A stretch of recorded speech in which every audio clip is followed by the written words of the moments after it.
So without further ado, I'm going to introduce you to or turn the stage over to Kipp and enjoy. Kipp. All right. Hello, everyone. Welcome to my presentation on the cactus flora of Utah. Let me get there. Sorry to share this. And then, all right. All right. Sorry, there we go. All right. So my name is Kipp Lee. I am a kind of a free-time botanist. Like I have a real job, and then my hobby is working on the rare plants of Utah, especially the cacti. I have 30 plus years of botanical experience. I studied at the University of Utah. I actually studied the group Solanum, did pollination studies with those. But so about in 2011, Doherty Woodruff, Dean Stock, Ty Harrison, and myself, along with Tony Framus, formed the Utah Cactus Group. So this was through the Utah Native Plant Society. So Blake Wellard, another well-known botanist, and Zach Curry later joined the group.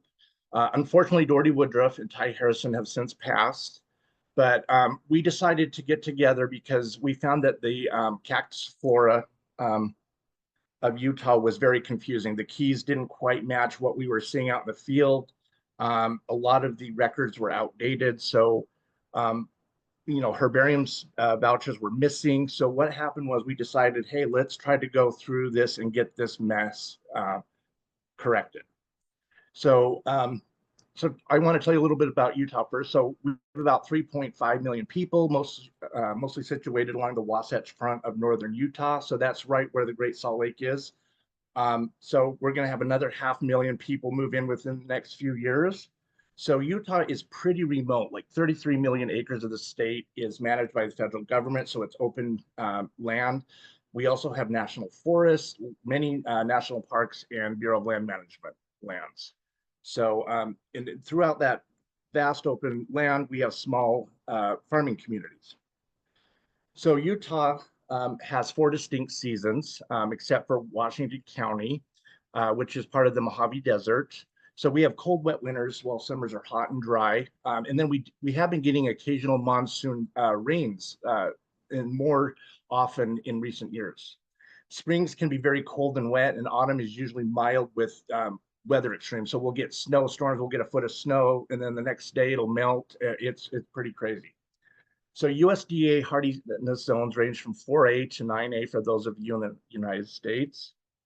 We have 4 geographic zones. So we have the Great Basin Desert, the Colorado Plateau, which is well known for its national parks, the Mojave Desert, and then Rocky Mountains. So our elevation ranges from 2,000 to over 13,000 feet. And then the climate zones go from Mojave Desert to literally Arctic tundra. Washington County is in the extreme southwest corner of the state and is very rich in plant species due to the fact that 3 floristic zones meet there. Now we're fearing that climate change is causing our winters to be more mild and summers to be hotter and drier for longer periods. So here's a picture of the Beaver Dam Mountains and the Beaver Dam Slope. It's a Joshua tree forest mixed with creosote and numerous cacti species. So Your this is program where isn't coming up. You need to share your screen. Oh, I thought he did. Let me go. I did share it. Let's go back to that. Where is my Zoom? I don't know why I cut out here.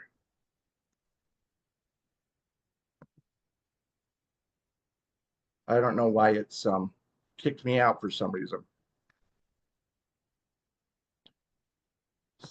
Here we go.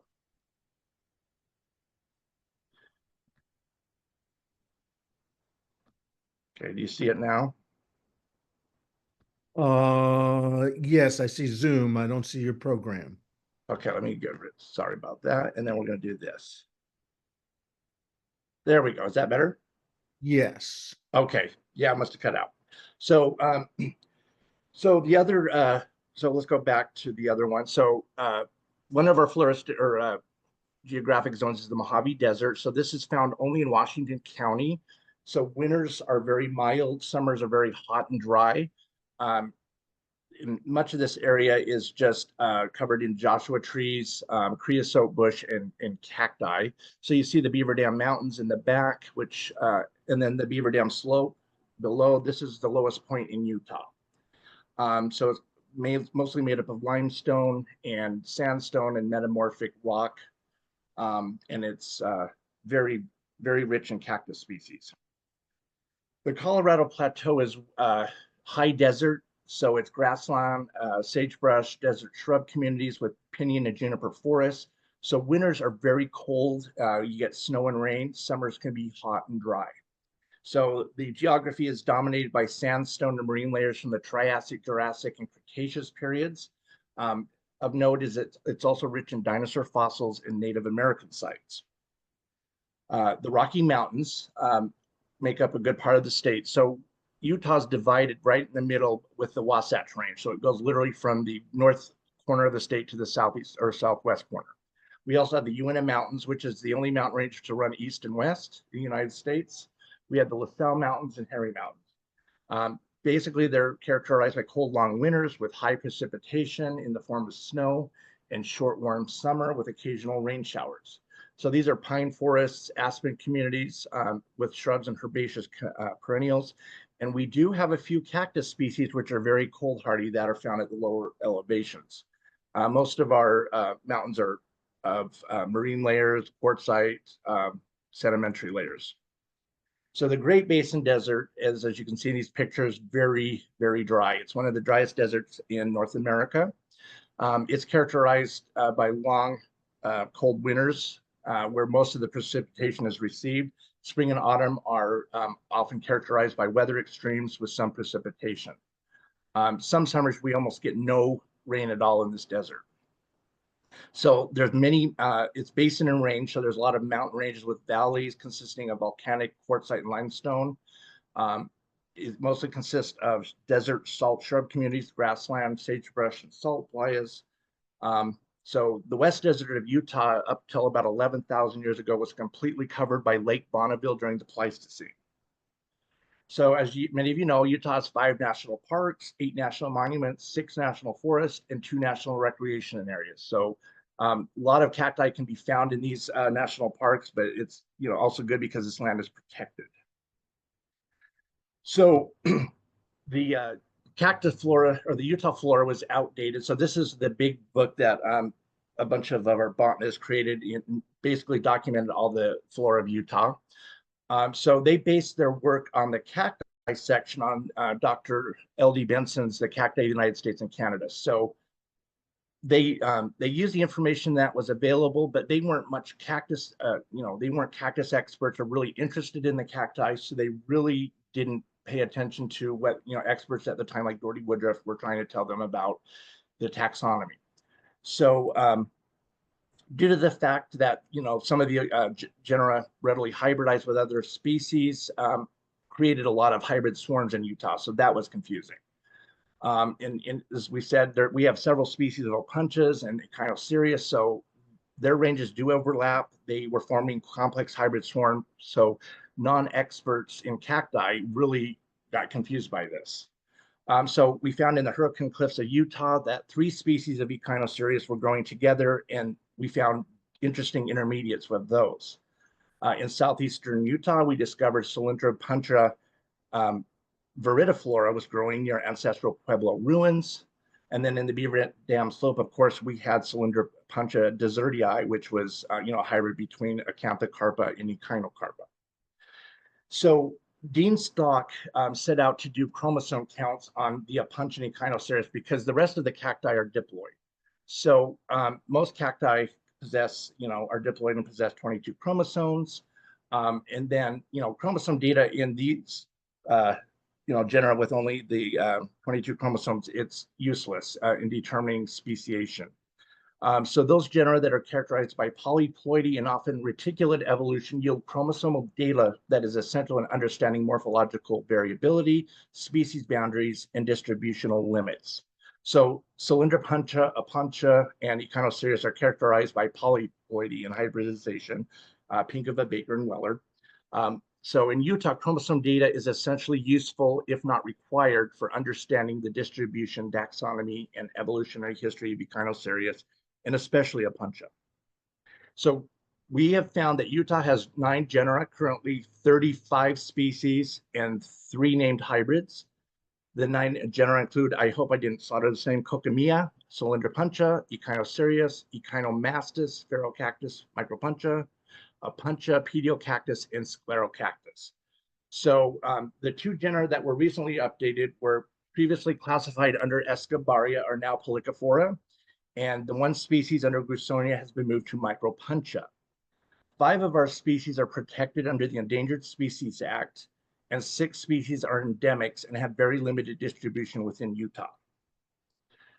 So we'll start with the first genus, Cochemiea. So it was formerly placed under Mammillaria, but Peter Breslin and Major discovered that that Mammillaria is not monophyletic. So they split this based on genetic work. And then these are typically characterized by like the chili pepper fruits, the short cylindric solitary clumping stems. They have really big tubercles, and they're heavily armed with spines with a central hook. So Utah has only 1 species, so Cochemiea tetransistra. This is found only in the Mojave Desert of Utah in St. George. It is uncommon but found growing in alluvial deposits, limestone, metamorphic rock, and volcanic rock. It produces pink flowers and those little red chili fruits, which are characteristic of the genus, and it will frequently rebloom with monsoon rains. So now we'll move to Cylindropuntia. So Cylindropuntia are shrub-like or tree-like plants with segmented or cylindric stems. They are tuberculate, heavily armed, and they have sheathed spines. So the ones in Utah bloom in late spring, early summer, and grow up to several feet in height. These include Cylindropuntia acanthocarpa, Cylindropuntia echinocarpa, and then we have Whipplei, and then the 2 hybrids, Desertii and Viridiflorus. So the variety that we have in Utah for Cylindropuntia acanthocarpa is variety acanthocarpa. It is a diploid. It is common in the Beaver Dam Conservation Area of Washington County, which is the Mojave Desert. It forms dense forests with echinocarpa, Cylindropuntia echinocarpa, and the resulting hybrid, which is X. deserta. So flowers can be red, orange, or yellow. Fruits tend to be dry and barbed, but you can see in the pictures here, the plant is very not as spined as some of the other species. So the next one we have is Cylindropuntia echinocarpa, also a diploid. As you can see in this picture, it's more heavily spined. It is found in Washington and Kane counties of Utah. It is heavily armed with white, yellowish, or tan spines. And this one tends to be more forms low, heavily branched shrubs or tree-like shrubs. Flowers of this are green tinged with orange, and its fruits are dry tanned and that are also spined. A common species in Utah, also a high elevation and cold hardy one, is Cylindropuntia whipplei, variety whipplei. It is a diploid. It is common throughout western and southern Utah and often found at higher elevations. It can form dense stands, especially where cattle grazing has really removed the competing vegetation. And around in King County, we found, Dean Stock and myself found plants growing several feet tall that were old and just huge. So these ones produce the greenish yellow flowers, as you can see, and the fruits are yellowish and fleshy, and they remain on the plant for long periods of time, and they don't have spines like the other ones. So recently, it was discovered that there was a hybrid Cylindropuntia viridiflora, which is a cross between Cylindropuntia whipplei, not Sclerocactus whipplei, and C. imbricata. So some populations are more like C. imbricata, having purple flowers, and other populations, as in this picture, are more pinkish flowers. So Some that are more introgressed with whipple are the lighter pink. The ones more introgressed with imbricata have purple flowers. So we found that these ones have fleshy yellow fruits, and they often grow among ancestral Pueblo ruins. So it is hypothesized that the Native Americans may have brought these in, maybe the original imbricata plants, but we feel like these are just natural occurring hybrids that moved up the San Juan River during a warmer period in time. The next genus we're going to cover is Echinocereus, which is composed of about 70 species of ribbed cylindrical shaped cacti. They're often found in sunny xeric places throughout the Southwest. Utah has 4 species and several varieties. So the picture you see on the right there is a Echinocereus engelmannii white flowered form discovered by Blake Wellard in San Juan County of Utah. So that's a really handsome plant. You don't often find a white flowered form. One thing about this genus is the fruits are often edible and flowers are very showy. And then Utah does have populations where mutations have occurred. So this picture is Echinocereus Coccineus variety canyonensis. It's a tetraploid. So the flowers are smaller, and if it's found only in Washington, Kane, and San Juan counties of the state, it's a warmer climate species. It prefers sandy or loamy soils and sandstone, limestone, or volcanic rocks. It blooms early, sometimes in March, and it'll bloom through May. And as I said, they're red and they're smaller than E. mojavensis. And then several varieties of this species have been named. So here we have Echinocereus engelmannii. It also is a tetraploid. It is common throughout western and southern Utah. It produces large, showy magenta flowers in mid-spring, and it readily hybridizes with other Echinocereus species where ranges overlap. So Utah does have 2 varieties. We have variety engelmannii and variety decumbens. So Echinocereus relictus, which was recently named by Blake Wellard, is the ancestral species for E. engelmannii. Go back here. Okay, so the next one we're going to go over, and we'll spend a few minutes on this one, is Echinocereus mojavensis. It's a diploid. So it is found throughout Utah in almost every corner of the state except for the very northwest corner. It grows at high elevations up to over 9,000 feet. It is extremely abundant in some areas of the state. I've looked out on places I didn't know it grew during the blooming period, and it was just red was dotting every rocky outcrop I could see. So it can be quite abundant. It prefers like areas of rocky volcanic, limestone, or quartzite outcrops, often with sandy, loamy, or clay-like soils. And then Utah has a population that completely lacks spines, or mostly lacks spines, and that's variety inermis. And then Jordy Woodruff and myself in 2015 discovered a mutant population of plants lacking red flower pigments. So as you can see in this picture, we have the white flowered form and a dark pink flowered form, and then of course the normal colored. And then these are other colors we have. So we've got a white one here that has kind of purple streaks in it. We also have like a cream colored and then a light pink. And then of course to compare the normal color of this species. So this plant only exists in central Utah in a small population, less than a square mile. And it has no red plants in this population. So all the red flowered plants are outside of this population. It produces flowers at a very young age, like it'll be single stemmed and just produce flowers immediately. And we found that the entire population was composed of probably 12 stems or less. So very young, maybe a new mutation, just very nice. And then here's the inermis form. So as you can see, it doesn't completely lack spines. It's, some of the plants will have, residual spines, but it's a really handsome plant. It occurs in eastern Utah, in pinyon and juniper forests, and it's quite astonishing. And we are going to try to get seeds of this other plant. We've been sending it out to people. It's easy to grow, and we just want to prevent the population from getting poached, which is already starting to happen. Okay, so Echinocereus relictus, this was named by Lake Wellard. It is the ancestral diploid species for Engelmannii. It is found only in Washington County and Mojave County, Arizona, so it has a limited range.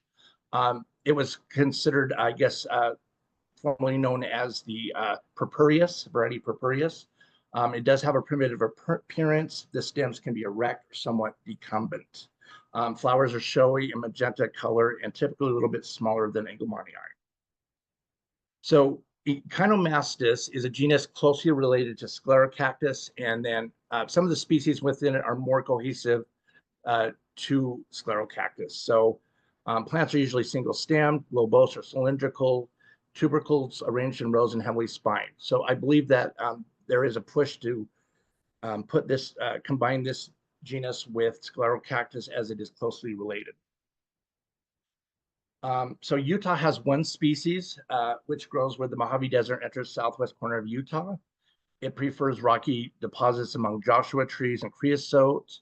And one thing I like about this plant is you can see it, you're driving along the roads, it can be either very reddish, or they come in yellowish colored spines. So it's a very handsome plant, shaped like a pineapple where it gets its common name. Flowers are purple.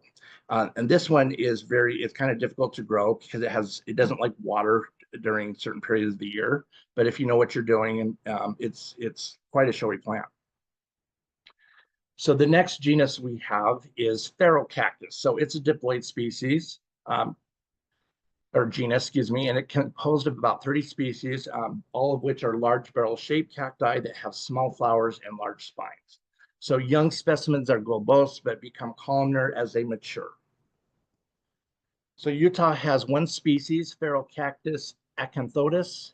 This is a large species that grows in the southwest corner of Utah, in the Beaver Dam Mountains, and it can be very abundant. If any of you have driven the Virgin River Gorge between Las Vegas and Salt Lake, you can see that the limestone cliffs are literally dotted with thousands of these. So this one can produce reddish or yellowish or white spines. They're very attractive when they're young. And then they produce small yellow flowers in late spring or early summer. One of my favorite, so this is Micropuntia. It is monotypic. It's a tuberous geophyte, meaning it's a ground dwelling that dies back in extreme drought conditions. So the stems are deciduous. So the branches are cylindrical. They have both spines and glaucus, and they have this huge tuber root that also has glaucids. So it's a really nice plant. As you can see, they call it Pulchella, which is the Italian word, I believe, for beautiful. But so the one species we have is Micropuntia pulchella. It's a Great Basin species that can be found from California to western Utah. So it really hugs the ground. It forms like a mat. It's heavily spined. It does produce these large seeds that will literally germinate within hours if you water them and plant them. Easy to grow. But this one was also named several times a different species, because if you can see before, young plants look different than the adult plant is above. So I believe there was like 6 or 7 different names for this, and including young Cylindropuntia whipplei that look like the young Micropuntia pulchella. So we had to clear that up, that Micropuntia pulchella does not occur in the south end of the state in Iron counties and Beaver counties. So Opuntia is the one genus that caused a lot of confusion in the state of Utah. So this is a large genus, 150 to 180 species. It's found from Canada to Argentina. Very cold hardy. Some species are. They can be erect or spreading. They form low shrubs to really tall tree-like plants. They're characterized by flat joints with paddle-like cladiodes. And they have longer spines, and the cladiodes are usually armed with glaucids in the areoles. So one of my favorite species is Opuntia aurea. So this occurs only mostly in King County of Utah. It's a sand-loving species. So the pads are bluish in color, and they have lemon yellow flowers. It forms huge hybrid swarms with O. pinkavay throughout Kane and Washington counties. And then O. basilaris is one of the ancestral species for this.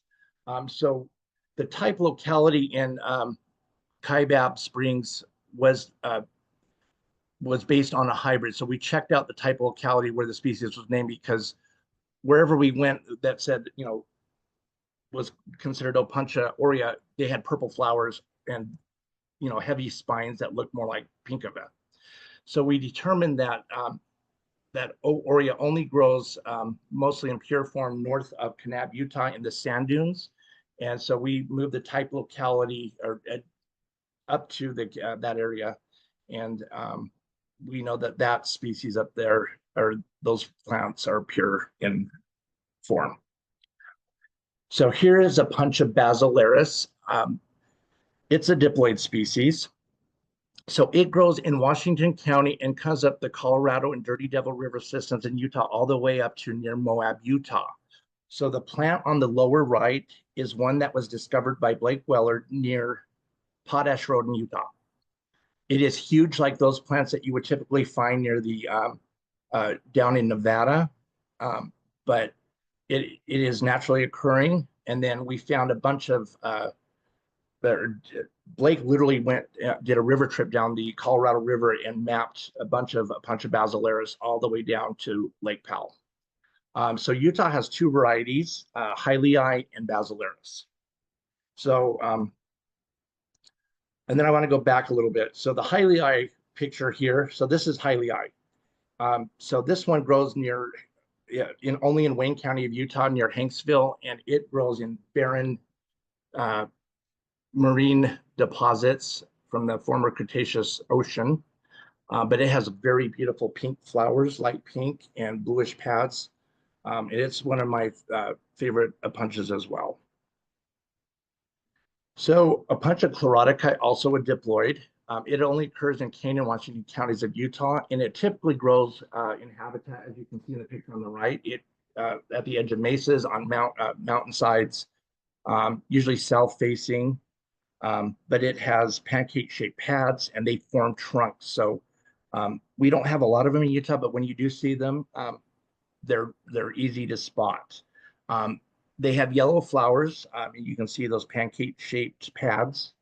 And they often hybridize with Opuntia engelmannii because it grows in nearby. So Opuntia diplorsina, another species that Dean Stock and others named. So it's a diploid. So this species occurs in the Mojave Desert of southwest Utah, southern Nevada, and northwest Arizona. It has yellow flowers. Spines appear as long, wider yellowish hairs on older plants. So you can see on that bottom right picture, they get long and wispy and will obscure the stem. So this is the putative ancestor, or I should say the ancestor of Opuntia erinaceae. So here we have Opuntia engelmannii. It's a hexaploid.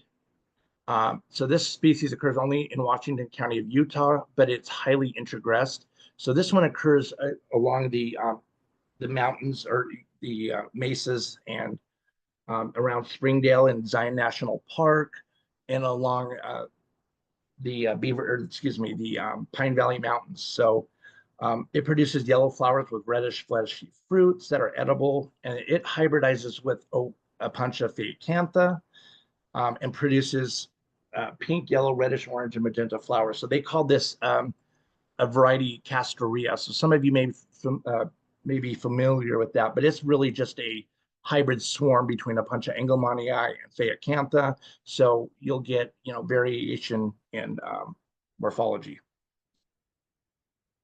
So Opuntia erinaceae. So this is a yellow flower form, and my text disappeared there.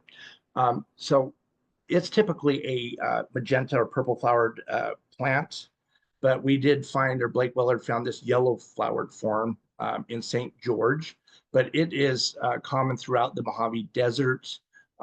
It is like I said, it's a tetraploid, so it basically was formed when chromosomes doubled from its ancestor Diplorsina. It is very cold hardy and and it occurs throughout Utah in the southwest corner of the state. And actually, we've mapped it all the way up to just south of Wendover, Utah, which is pretty northerly latitude. Another hexaploid is Opuntia fragilis. So this is one of the first species that came into Utah after the Pleistocene when glaciers retreated. It can be found throughout the mountains of Utah in a high elevation. It is a mat-forming species that has short cylindric stems. They easily break off. It forms hybrids with all the other Opuntias throughout the state. So this is one of the species that really cause confusion for everybody. It does occur in relatively pure form throughout higher elevations of the state. And it's one of my favorite rock garden plants.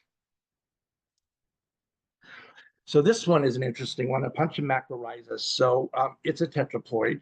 So we found a huge population growing along the Wasatch Front. So right above from about so Provo, Utah, all the way up to Brigham City, Utah. So basically where the Great Salt Lake, the shore of the former Lake Bonneville is, it just grows along the benches above the cities.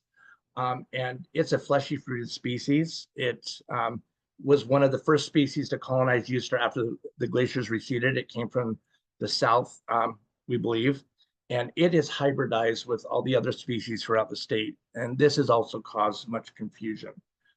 Oftentimes when you see a dry fruited species with different colors of flowers like purple or pink or whatever, and it has like spines on the upper third of the cladode or maybe half, it's often a hybrid with macrorhiza. Another hexaploid is Opuntia nicolai. So we're considering this its own species. It occurs in central and eastern Utah throughout the Colorado Plateau. It has long spines. Sometimes they're red, black, brown, or white in color. So the flowers can be pink, yellow, and purple. And this is a really handsome plant. And it grows throughout the eastern portion of Utah. So another, this one is a octoploid. So it's an allooctoploid. It's Opuntia pinkavae. This species only occurs in extreme southern King County and northern Arizona. It grows in sandy grasslands and also in pinyon juniper forest. So this is the species that hybridize with Opuntia aurea throughout southern Utah and has formed these massive hybrid swarms with varying morphologies. Opuntia phaeacanth is also a hexaploid. So this species is common throughout the Colorado Plateau and also in southwest Utah. And in some areas, it grows in large numbers, especially where lands have been overgrazed by cattle. It is a fleshy fruited species and the fruits are edible. So it is heavily armed with brown glochids. So it's also known as the brown spined Opuntia. So it's and if you ever bump up against those, it's just absolutely miserable, which I've done many times. So we have another tetraploid. It's Opuntia polyacantha.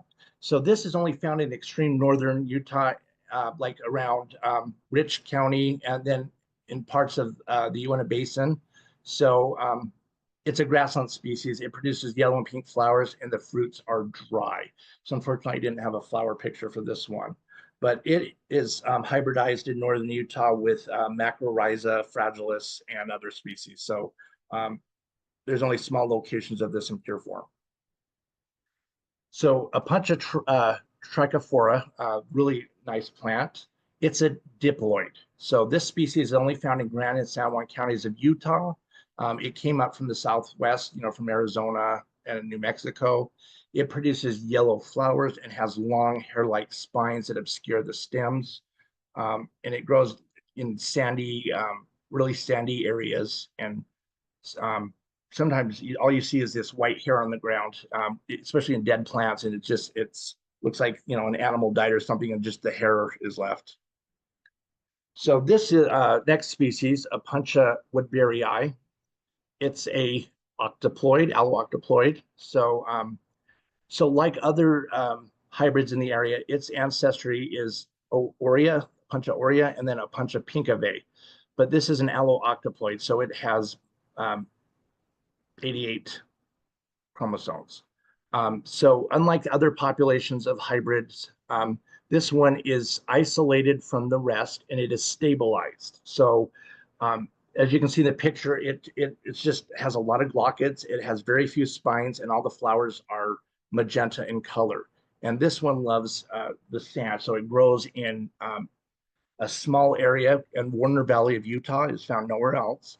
And it forms mats and large numbers of them. So unfortunately, this one may be wiped out in the upcoming years as the land that they grow on is being slated for housing development. But I do love this one, and it is actually hardy in colder climates. The next genus we're going to cover is Pediocactus. So Utah has several species, but the genus contains 11, and it's a diploid species or genus as well. So on the right there, upper right, you see a bunch of Pediocactus. I wonder how many of you can count the numbers you see in there, but there's well over about 30 in that picture. But throughout Utah, you will see scenes like this where there's open areas, and that's Pediocactus simpsoni, but they can be found in dense populations, and they're sometimes difficult to see, especially during a drought, because they shrink to the ground. So that's one of the things I mentioned, that they do shrink in the ground during hot periods. This genus is highly specialized. Many of the species are very, they have ecological niches that they fill. So that's why the Colorado Plateau has so many different species. They're very high level of endemism and specialization. So Utah has Pediocactus despinii, which is an endemic. It's endangered. Pediocactus peeblesianus is reported to occur. I have not been able to confirm it, but we believe it occurs on the Hurricane Cliffs and then south of Canal. It is, also listed as endangered. So Pediocactus simpsoni is found throughout Utah. And then we have Pediocactus cylindropuntia. It is listed as threatened. And then Pediocactus winkleri. It's an endemic and listed as threatened as well. So Pediocactus despinii is one of my favorites. It's only endemic to Carbon and Emery counties in Utah. It grows in the Cedar Mountain Formation and other formations which are rich in dinosaur bones. So when I'm out surveying these guys, I'll often find petrified wood, agate, dinosaur bone, and sometimes Native American artifacts. But it grows in a very barren-like soils with rocks, and these plants sink into the ground. They produce pink flowers, and that's usually the only time you can find them is during the early spring when they bloom. But sometimes they completely shrink to the ground and the soil will cover them. And so I've been into areas where I knew there was like 50 or 60 plants, and I went back later in the year and I couldn't find a single one. So that's how well adapted they are to xeric conditions. This one is often seen in cactus collections across the world because it's cold hardy and quite beautiful. Pediocactus cylindropuntia is a gypsophile, so it only grows on gypsum soils of the Moenkopi and similar formations in southwest Utah. So that's Washington and Kane counties. It is a large Pediocactus. I've seen plants larger than a cantaloupe. It is heavily armed and thick with spines, but the picture below, there's a Pediocactus cylindropuntia in the foreground, if you can see it. But as you can look at the soils, gypsum soils are very,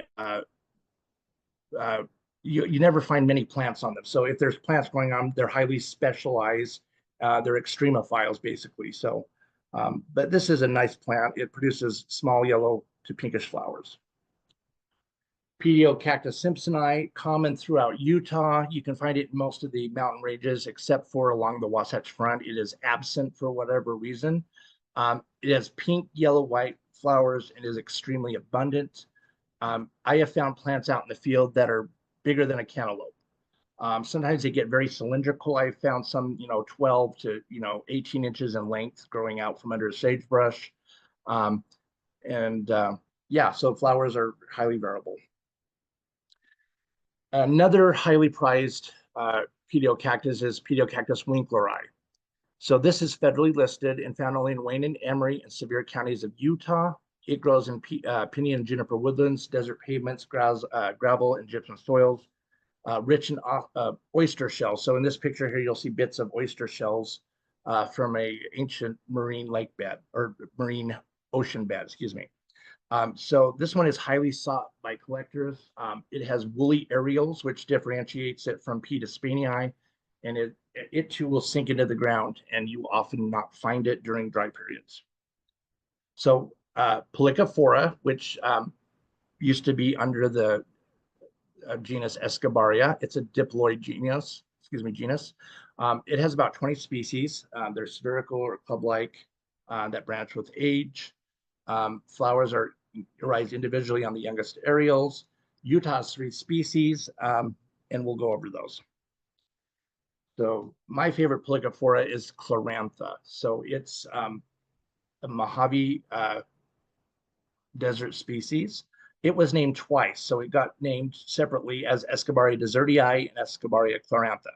So we went with the first name, which official name. So it was E. chlorantha. So that's what we're going to stick to. It has yellow flowers, grows in the Beaver Dam Mountains and slopes of southwest Utah, and it can form very large clumps at higher elevations and is quite handsome. So Polycophora missouriensis, this species is really tough to find. So it's a grassland species, and Blake Willard discovered populations of it growing in Iron County. So this gives it a range expansion into the Great Basin. So this is new. We have found several populations. As you can see in the picture on the lower right, it is difficult to see unless in bloom or with those red fruits. It just sinks right into the ground like a Pediocactus, and you cannot see it. So I think that it might be more common in Utah. There might be more populations, but they're just difficult to find due to the, there's a short window of time that you can see them. So they're usually small populations and difficult to find. Polycophora vivipara, this one is common throughout Utah. It grows everywhere except for the very northern portion of the state. Whoops, I didn't finish that one, but they can be very common. The flowers come in light pink, dark pink, and they can form clumps. I found areas in the west desert of Utah that they were literally covering the ground every couple feet. They were the size of dinner plates. I've heard now that fires have destroyed these populations, so it's quite unfortunate. So Sclerocactus, we'll go over this one. Utah is kind of a center of diversity. These are cylindrical cactuses that are, they can be globose to cylindrical. They're diploid. Utah is a center of speciation for them. We have several species, and these are very cold hardy, and they grow in very dry conditions. So this is a bad picture, but this is Sclerocactus blainii. So blainii is one that we're struggling with because it is found only in Iron and Beaver counties. It is very rare. It's found only in small scattered populations. It is similar to Sclerocactus spinosaurea, except that it has long, papery, sword-like spines, and the stems can be completely obscured by this by them. So we have found them in a few locations, and they produce purple flowers or magenta flowers, just like spinosaurea. Sclerocactus parviflorus is the ubiquitous species found throughout the Colorado Plateau, and we have also got it in the Uinta Basin, which is the northernmost population. It can be locally common and grows in a wide range of soils. It does hybridize with other sclerocacti, so it'll hybridize with Wetlandicus and also with Wrightii. So flowers come in yellow, white, pink, and purple. So the yellow flowered form, so in south central Utah, there's a population that's huge in the area that they're just mostly yellow flowered, and then a population near Capitol Reef National Park that are just yellow flowered form. So they were referred to as Terry Canyonnae, but we just consider this a yellow flowered form. It's not distinct. It's just a different flower color. And plants can become quite tall. I have found them 36 inches tall near Fry Canyon in Utah before the drought hit. But those are really old plants, and to see one that's 36 inches tall is quite a sight to see. Sclerocactus pubispinus. This is a really xeric species. It grows in the driest conditions. It grows only along the western border of Utah and the eastern border of Nevada. So it has like a northwest sliver range. So probably on the west side of former Lake Bonneville. It is not really common. It is yellow flowered and hugs the ground. It prefers gravelly alkaline soils. It can be found in pinyon and juniper forest, desert shrub, and desert grasslands. This one is hard to find unless in bloom, so I usually try to go out and survey it when it's blooming. Sclerocactus spinosier. This one is one of my favorites. The plant on the right there is one found in Sevier County, Utah. Those plants there tend to be very large because of, I guess, there's more ideal growing conditions out in that area. They get more water. They have volcanic soils. And then the picture above is just a young plant. So it can be confused with other scleros, especially pubis minus, not, if it's not in bloom. So it's found throughout the West Desert and Sevier County. Older plants are densely spined and they have magenta flowers. So another Utah endemic is Sclerocactus wetlandicus. So for those of you that are splitters, Sclerocactus brevispinus, which is also known as a Pediocactus, was recently put back into Sclerocactus wetlandicus due to genetic work. So they're saying that brevispinus is a form, not a distinct species. So on the upper right-hand corner and the upper left, you can see Sclerocactus brevispinus. And you can see that the spines are just, it doesn't have the pronounced hook spines. It's very compact, globose, and it grows in very harsh conditions. And we think that that's part of the reason why it has a different growing form is just the soils and conditions it grows. But you can see here, we found the yellow flowered form, light pink, and dark and magenta. So it grows only in the oil and gas rich Green River Formation of the Uinta Basin. It is listed and threatened as under the Endangered Species Act. Here is a crested form of Sclerocactus brevispinus. I actually saw this plant and with Doherty Woodruff, and it was a beauty. Sclerocactus whipplei only occurs in one population on state land next to Bluff, Utah, in ancient river alluvial deposits. It produces small yellow flowers in April, so it's one of the earliest blooming scleros in Utah, and it's threatened with extirpation due to quarrying activity. So it grows on these gravelly soils that are being quarried for landscape rock. Now here is Sclerocactus wrightii for those of you that love this species. So this was named after Sclerocactus expert Doherty Woodruff. She was a good friend of mine and also my mentor for the genus Sclerocactus. It grows in central Utah near Capitol Reef National Park. So that's in Wayne County and part of Emory. It is listed as threatened. It produces fragrant cream-colored to light pink flowers. So its range does overlap with S. parviflorus in some areas where it produces hybrids. So I think some of the pictures I've seen online where people have said this is S. wrightii, it's actually a hybrid. So one of the diagnostics is the fact that the flowers are fragrant, but that's not always true. Usually they don't have the magenta colored flowers. So climate change is causing rapid declines in some of our cactus populations.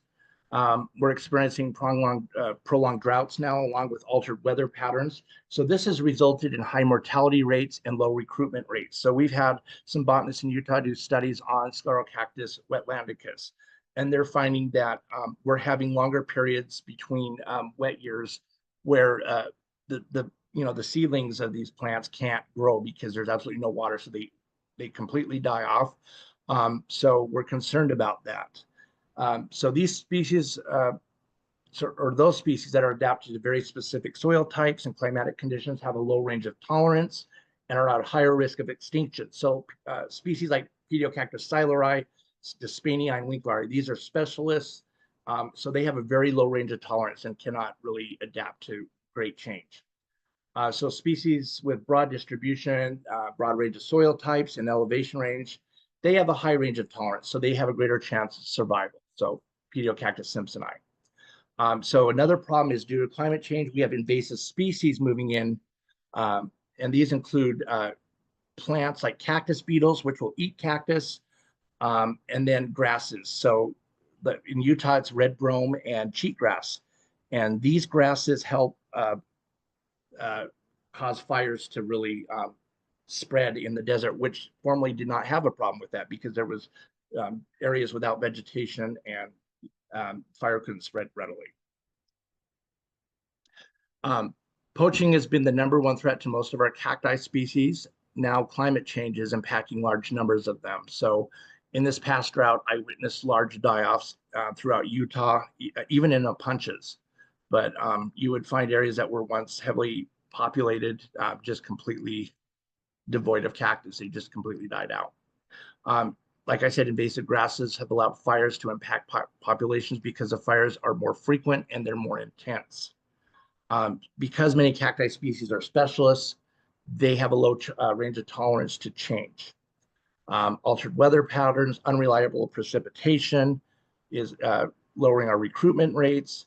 And then along, with all this climate change, we're dealing with overgrazing, oil and gas development, mining, and poaching, which are also taking their toll on population. So we all need to ensure our cactus, as a cactus enthusiast, that we do our part to conserve our native cacti. So I want to give some photo credits to Michelle Cloud Hughes, Albert Dean Stock, Blake Willard, Zachary Curry, and Jared Higgs. And here's a nice picture of Polycophora chlorantha with some Opuntias and Ferocactus. But I just wanted to thank everyone, and here's a large Sclerocactus to end my presentation. So thank you.